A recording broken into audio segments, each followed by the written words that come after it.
Yeah, so I think knife crime is wrong. In my opinion, I think there should be more youth clubs, a lot more searches done by the police. And yeah, I think that's the best way to stop knife crime in general, just to take away knives from the young youths as well, because I feel like they're out here because they're afraid of other people having knives on them as well. So I feel like if we have more youth clubs, they won't have a reason to carry something on them, or they can go to the youth clubs and, you know what I mean, they don't have to be on the roads and getting themselves into trouble. And on top of that, with the knife searches from the police, I feel like it's a lot easier to, you know, stop knife crime altogether. Because once they take away whatever they've got on them, it's like now it's whatever they got on the roads, it's more so just a fist thing instead of someone dying over a knife and whatnot. So, yeah.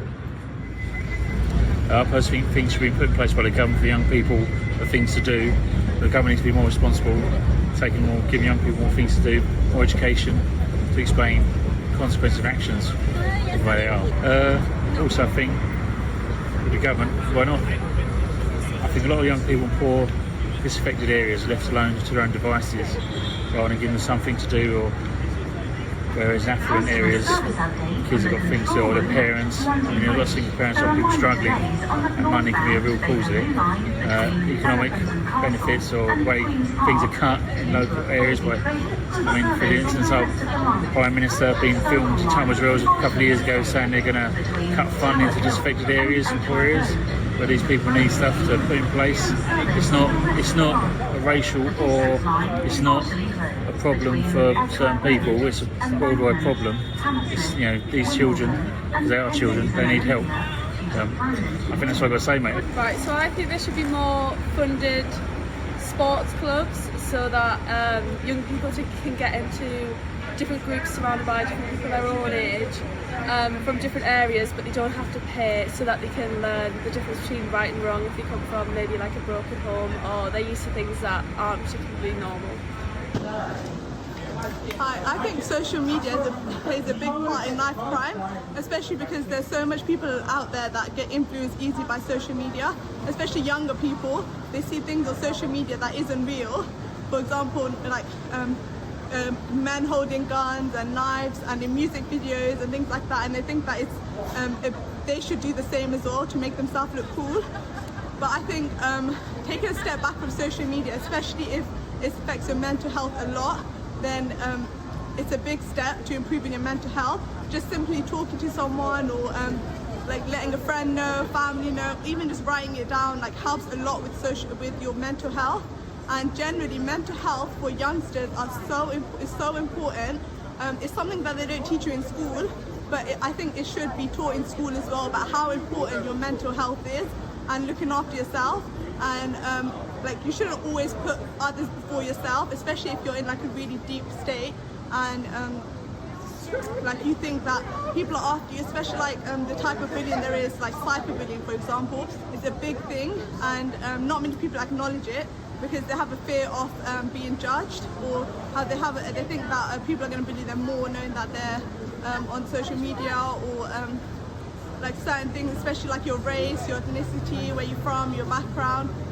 Just generally, knife crime is a big thing, and it shouldn't be acknowledged as a good thing, or as to act cool, because at the end of the day, it's life and death, and it plays a big part in someone's life. And that's it. Thank you for listening. I think the way to cut down on knife crime is probably add more youth clubs, because that's a place for young people to go and express how they feel. Because a lot of knife crime like around is probably from anger or like upset. So if we have youth clubs, they're places to express how they feel, and that's it. I think that the police really need to crack down on banning zombie knives and being able to order them illegally, because people just walk around with knives out. They really need to crack down on this. Our youth is just they're just being tortured by it. Just all these knives on the street, it needs to stop. Hi guys, I'm Sylvia, I'm 25, and a piece of advice I would like to give you is the way you carry yourself, the actions that you do is a reflection of who you are.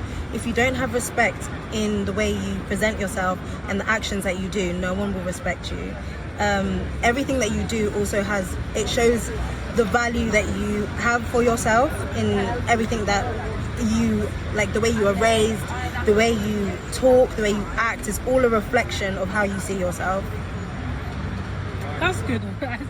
Okay, so I'm Jade, I'm 26. My advice to my younger self would be, when you're going through a tough time and you feel lost, just think about everything that's happening right now is very temporary. And the fact that at the end of the day, the friends that you want to have friends that pour into you and friends that make you feel whole, not people that are encouraging you to do negativity. Someone that can keep you accountable, especially when you're in the wrong, and make you want to be a better person. These are the people that you really need to cherish in your life.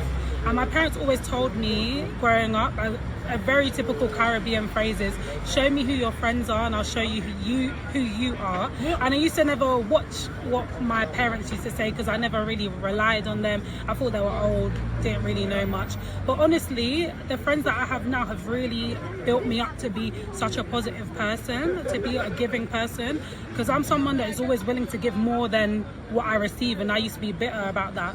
But the most important thing to do is to give with a loving heart. So that would definitely be my advice. And honestly, life, try to be as happy as you can, because life is short. So yeah.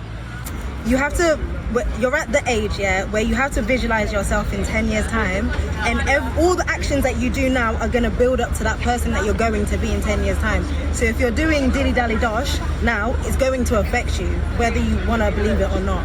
And a piece of advice I would give myself, my younger self, is don't be afraid of other people mocking you, because you might not even be friends with them, or you might not be family with them, or they might not have an impact in your life like they do right now. Everything changes in every season, and you can too.